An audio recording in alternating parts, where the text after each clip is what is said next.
Hello, it's Scott Manley here with part 32 of Xenonauts. We have discovered an alien singularity core. I have no idea what it is, but I presume it involves a singularity and perhaps some way of harnessing its power. An alien artifact generating incomprehensible levels of power.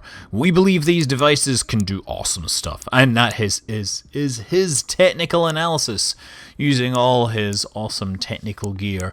Look, he's invented the Google Glass and tablets like 20 years before anyone, 30 years even. Yeah, this is 1980. Operation Endgame. Our foes are numberless. No matter how brave our soldiers or how skilled our pilots, we cannot hold their fleets at bay forever, but we may not have to. The aliens have miscalculated. Even their fastest alien ship can only reach a tenth of light speed using conventional propulsion, leaving them reliant on hyperspace technology for interstellar travel. We have already a fully functional hyperspace inhibitor in our laboratory. The principle behind it is derived from radio jamming. It generates vast amounts of randomized noise that causes a destabilizing cascade in any nearby hyperspace tunnel, causing it to collapse on itself before any travel can occur. It should inhibit all hyperspace travel for 1,000 light years around our planet, preventing the arrival of any alien reinforcements. However, activating the device now would be suicide. The alien fleet in orbit are hardly likely to maintain the charade of invasion once the disruptor comes online. Indeed, there is a failsafe for this exact scenario. The alien dreadnought carries enough Reapers to eradicate all life on the planet. If unleashed upon a population centre, there would be tens of millions of the creatures within hours. Once they had overwhelmed humanity, the Praetors could gather up the Reapers and pick through the absorbed genetic material at their leisure. A depressingly neat solution. But even this would give us a small window of opportunity. A single strike team could land on the Dreadnought as it descends into our atmosphere. If they can find and kill the High Praetor before the Reapers are unleashed on our planet, the alien fleet would be left leaderless and defeated. Their reinforcements stranded thousands of light years away, but if your men were to fail, the entire human race would die with them. This mission is Operation Endgame. We can launch it whenever you wish, Commander. All we have to do is switch on the hyperspace disruptor. Once again, Dr. Snidely, I'm not really happy with you trivializing this whole thing as some sort of game. Anyway, before we attempt such a task, I think it's wise that we find out the secrets of the alien singularity core. Have all your men assigned to it. The Praetor is a frail, withered creature standing 180 centimeters tall. Well, I say standing, but field reports suggest this creature is an exceptionally powerful psionic entity capable of levitating itself through the air using only the power of thought. Tissue analysis suggests that these creatures are tens of millions of years older than any of the other alien species we have encountered. They are almost certainly the extraterrestrial command caste. The white armour these creatures wear is lightweight and presumably largely ceremonial in nature, offering little actual protection. The body beneath is underdeveloped, with a brittle skeleton and internal organs that are barely functional. Indeed, the creature's circulatory system is synthetic, driven by a powerful heart implanted between the shoulder blades. This supplies nutrients to the alien's prodigious brain, which is almost twice the size of the human equivalent, and contains several extremely complex structures packed with respiratory cells that metabolize elenium nanoparticles from the bloodstream. This would produce a vast amount of energy. We presume this allows them to manifest their psionic abilities. This has powerful implications. These creatures are clearly surpassed the limits of their biology, engineering their brains and bodies to gain immense psionic powers. They long since passed the point where they can sustain themselves without their technology.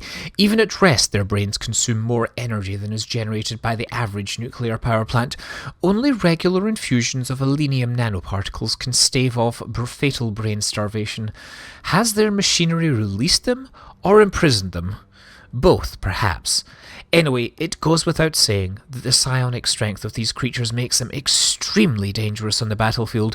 You should also expect them to be difficult to kill, as I strongly suspect that their psionic powers grant them far more protection than conventional armour ever would. Well, thank you, Doctor, but I did say Project Singularity was the #1 priority. The battleship is an enormous alien UFO with a crew of elite alien soldiers. We believe it represents the largest UFO class in the alien fleet, matching the largest orbital signatures we've been tracking almost exactly. It is a monstrous creation. Where other UFOs had bare armor barely an inch thick, this behemoth has a foot of hardened plating on its outer shell and is virtually impervious to conventional weapons.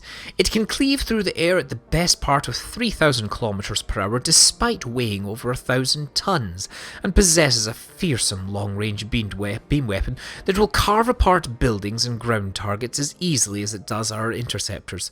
The only conceivable way a vessel this could be capable of any of these things, let alone all of them, is by utilizing a power source an order of magnitude more powerful than anything yet seen. Make every effort to recover it intact, as we will be encountering these monsters in their skies with increasing frequency. Given the sheer firepower needed to bring down even one, we will either need to develop something to counter them, or build more interceptors. A lot more. So yes, they do indeed continue to send these spacecraft against them, and I continue to shoot them down, essentially trying to buy my engineers and scientists some time so we can develop a fully capable a team that is fully capable of taking on these things. We will have only one chance to take on that dreadnought. This is it, Commander, the power source that underpins the entire extraterrestrial empire, a naked singularity captured in a delicate particle field, streaming raw energy in monumental quantities. The ball of energy at the core of the device is less than a foot wide and could power our entire civilization for decades.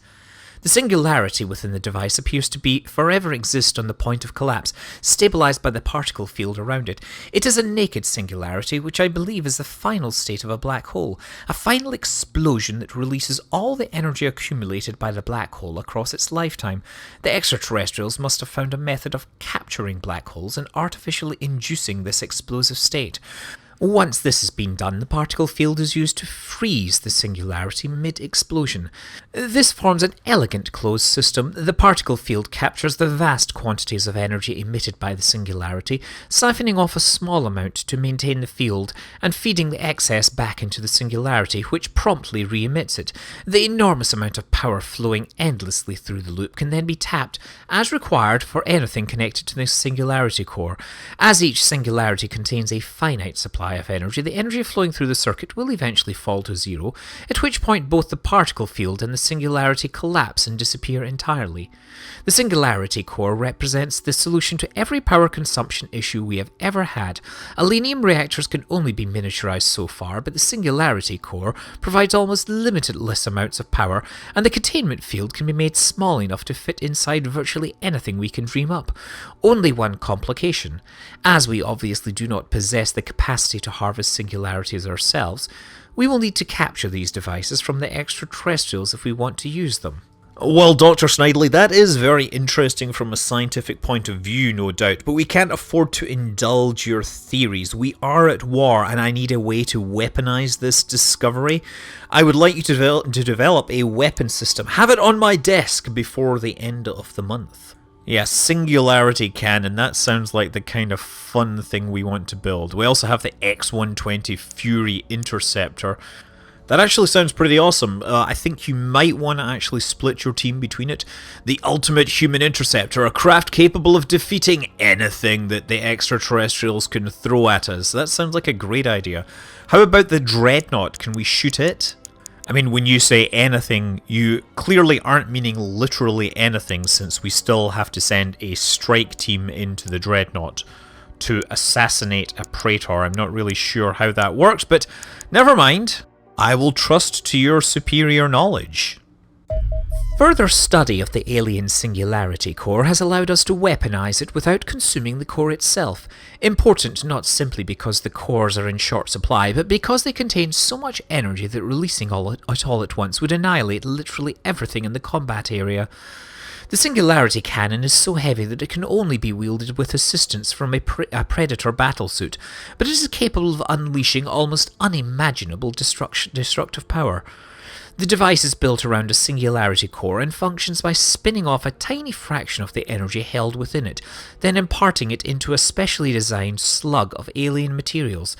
This slug consists largely of looped superconducting alloys, the only substance able to contain the enormous quantity of energy involved. The slug is then projected at high speed towards the target, using our existing mag technology, deforming upon impact and thus breaking the superconductor loop. This causes a vast release of energy and similarly enormous damage to anything that happens to be in the area. The effect is not quite as extreme as the blast from one of our singularity torpedoes, but the results are still astonishing. The singularity cannon requires reloading with a new slug after each time it is fired, but the core itself should be good for approximately 1,000,000 shots. Constructing one would be a major undertaking, but the sheer power of the weapon would surely be worth it. I seriously doubt the aliens have anything that could survive a hit from this weapon. I can assure you that our species does not. Interesting. So when you talked about a singularity torpedo, do you happen to have one of those? Because that sounds pretty cool as well. Regardless, you might as well get the rest of your team working on the X-120. It sounds pretty cool. After all, its number is higher than any of the other aircraft we have, so that would imply better to me. Okay, so if we want to build one of these singularity cannons, it says, yes, we need one alien singularity core and 134 man days. That is a lot of workload. Okay, so I've skipped forward about a week because nothing of consequence happened other than a bit of research results, but I want to have an actual battle in this episode. So yes, we spent the whole week trying to find an alien battleship that would crash land in the correct place. And here we have one in Africa, so time to send our newly well-equipped strike team over there. So the aliens are in some sort of industrial area in North Africa. Everybody now either has Predator or Sentinel suits, which is nice. From up here I can immediately catch sight of some of the local civilians. It's good that civilians, because it means we won't be dealing with psionics. Oh, we will, however, be dealing with Reapers. Nice. Killed number one. And... oh! Ow! Ow! Ow! That really hurt. But I guess my crew are actually still alive thanks to the power of the Spice armor, the Predator armor, as worn by the Spice Troopers. That is a pretty scary Reaper there. Thankfully, it is dead. Okay, Carla Hansen is one of my snipers, so she's going to find an elevated position from which to attack. We now have the Hyperion hover tank, which is going to be deployed with this team. Sees nothing over there. We found the alien and we found another Reaper. So I'm moving the hover tank forwards so it should block the Reaper from running by and immediately attacking my troops. We've moved Robert Cole onto the roof and he's able to engage the civilians with his mag rifle. Sophia and Catelyn are lining up with weapons ready at a fair distance from that Reaper, the Alpha Reaper. They do not want to fall victim to it. And they get reaction fire, kill it, and my hover tank. So my hover tank didn't get any kills before it was itself killed. Well, that was a waste of money. I think at this point it means it's time to ditch the vehicles. Oh yeah, we're getting hit by Dread as well. Of course, even though we have civilians, oh, and Reapers, there's another Reaper there. We have, in the middle of it all, there is a Praetor. Excellent. Sniping from the roof. Now try the good old mag rifle. Excellent shot. Robert Cole and Max Goldberg taking down that Alpha Reaper. Hopefully we won't run into any more of those. I didn't actually check what the report said about the actual composition. I should really keep count of these things because it would suck to think that I have eliminated all the Reapers and then find there's another one. Okay, civilian right there, so I'll get myself into cover. Carla Hansen with the sniper rifle. The only problem with sniper rifles against the civilians is that it might not actually have the DPS needed to kill these things when you account for the regeneration ability. Oh wow, look at that cop! He has like a scatter laser in his pistol. I want that. That pistol is better than most of my guns. I want to arm my shield troopers with that kind of pistol. Actually, now I think about it, if he dies, can I pick up his pistol and use it as like a scatter laser or something?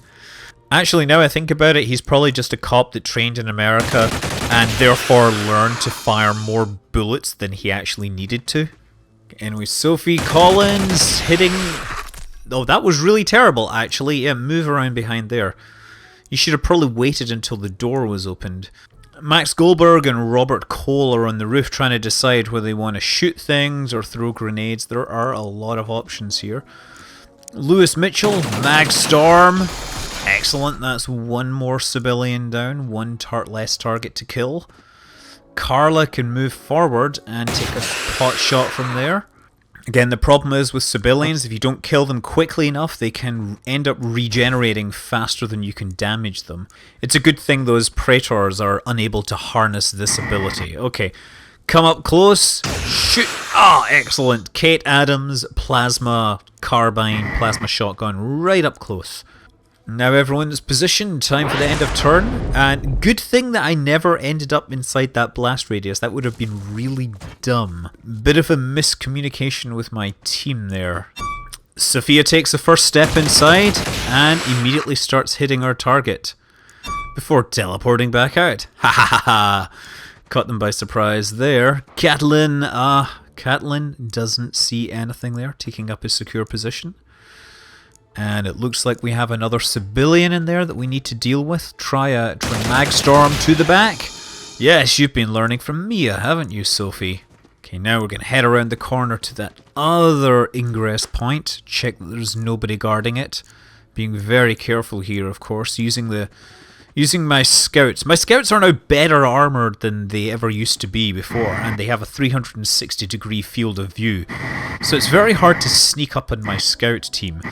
All the same, it's all the same, they're quite capable of landing inside crates or containers by the looks of things, and having to fly their way out or something. I don't know how that's happening.